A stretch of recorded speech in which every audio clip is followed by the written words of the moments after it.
ప్రతిఘటన టీవీకి స్వాగతం. క్షణక్షణం మీకోసం.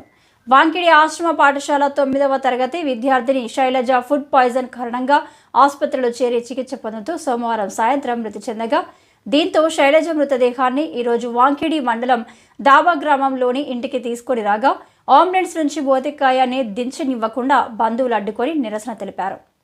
జిల్లా కలెక్టర్ వచ్చి మృతురాలి కుటుంబానికి ప్రభుత్వ పరంగా హామీ ఇచ్చే వరకు ఆందోళన కొనసాగిస్తామన్నారు.